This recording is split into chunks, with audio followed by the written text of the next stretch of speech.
Pepper says, are you ready to declutter another section in this hoarded basement? I know I am.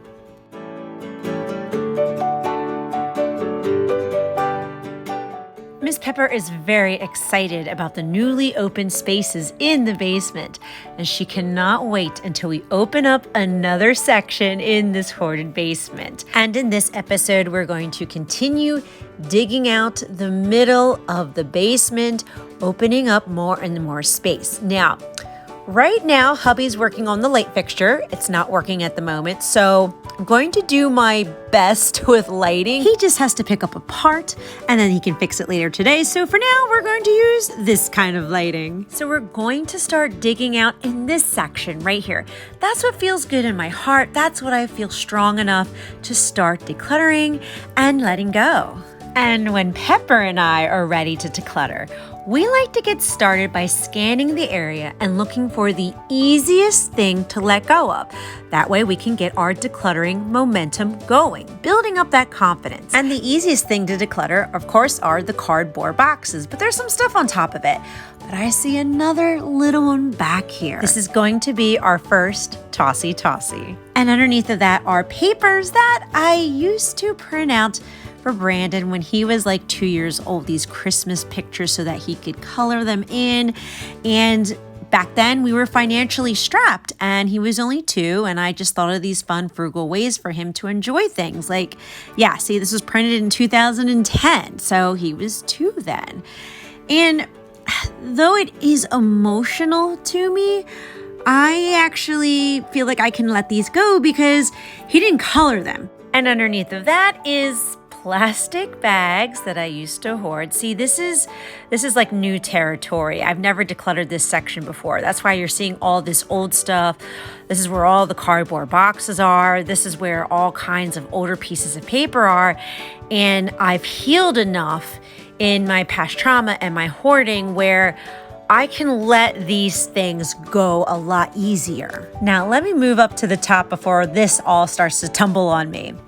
Now, this blanket right here was crocheted by my great aunt. This is incredibly sentimental to me, so we're going to keep that in a special place. And underneath of that is a silver bowl. It looks like, I know it was a wedding gift. And I kind of want to share a little bit as to why I hoard the brand new items that were gifted to me instead of using them like their intended purpose, right? Whoever gave this to me wanted me to use it. But for me, because I struggle with hoarding disorder, I wanted to keep it in this perfect condition. It's a reminder of how somebody loves me and cares for me so much that they wanted to give me that beautiful gift. And I like to hold on to that energy and that emotion. Okay, so I just wanted to pause a moment because I wanted to share with everyone a very deep reflection that I had as to probably one of the root reasons to why I hoard. During COVID, I was kind of down and out in bed, and I had a lot of time to just really reflect on life, figure out why I hoard. I mean, we know why I hoard, right? Because it's a coping mechanism to my anxiety. It makes me feel safe. It brings me comfort in times of stress. It's what I've done since I was a child. It brings me comfort for past traumas that I had. But there was a root core of that. And that root fear is that I have a fear of being alone. And I'm not even sure where on earth I developed that fear because I was never abandoned by my parents. I've always had my parents. I always had family. I always had friends. So where that root fear comes from, I don't know. But you can kind of see the ties of why I need all this stuff to surround me so that I don't feel alone.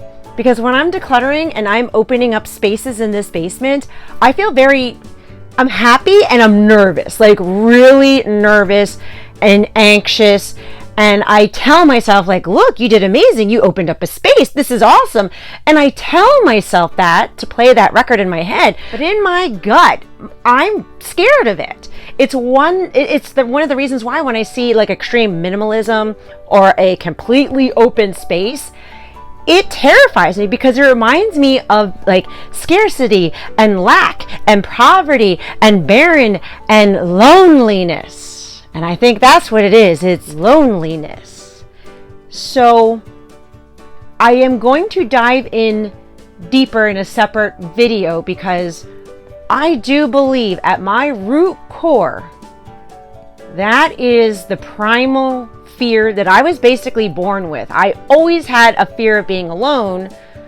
On the other side, I've always loved people. It needs to have its own video to dive a little deeper into that, but I think I'm going to find a lot of healing as we dive into that a little deeper to explain the behaviors that I've had my entire life. So let's get back into decluttering. And this random bag has hangers in it. They are actually hangers from when Brandon was like a baby and a toddler.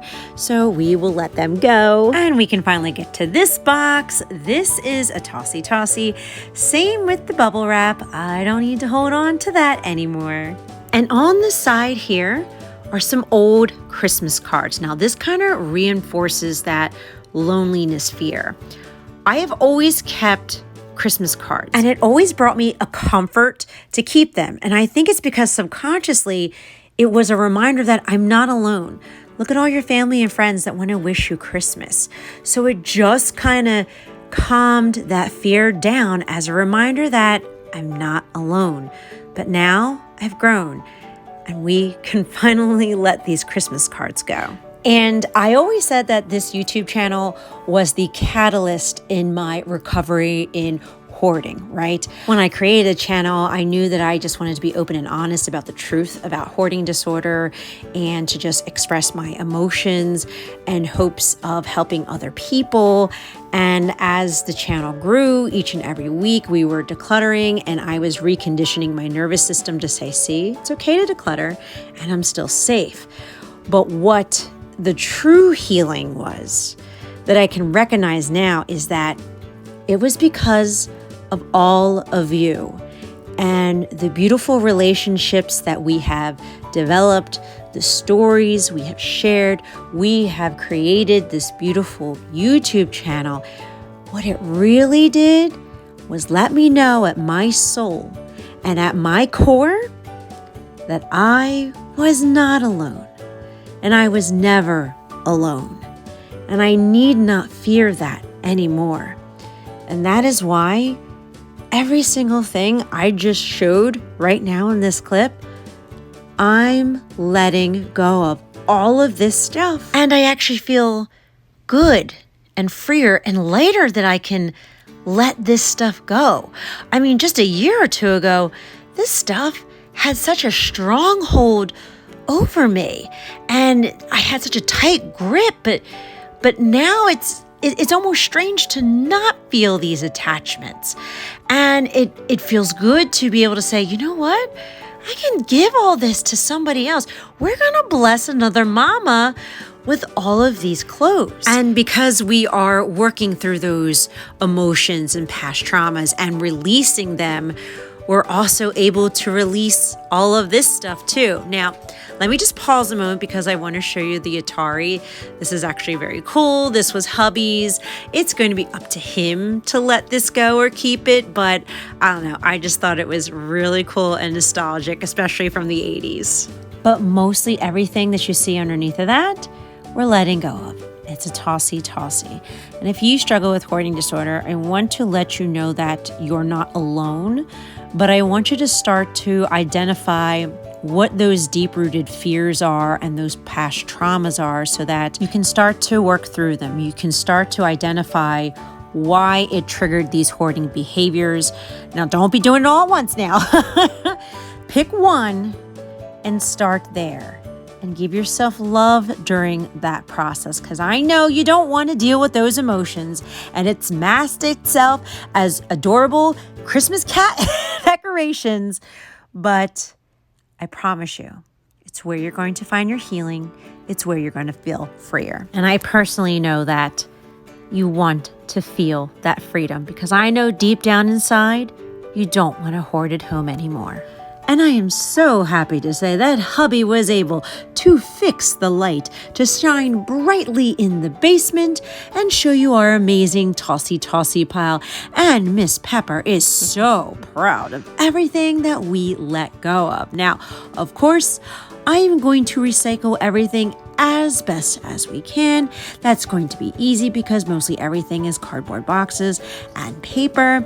There are some clothes and there are other things that we can give away, but for the most part, it will be recycled. And now I get to show you the newly opened space that is Pepper approved. She's very happy that we added more open spaces so that she can flop down on the ground and relax. Now, I do want to point out that I did move this organizational piece with the 4 drawers.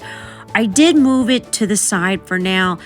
Again, just so I can open up the space a little better. We will be going through that. There's a lot of sentimental stuff in there. So much sentimental stuff that it would take up most of a video.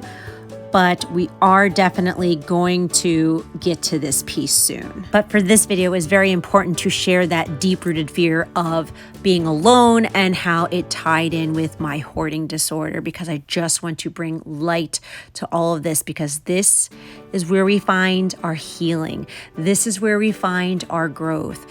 This is how we get to that next level.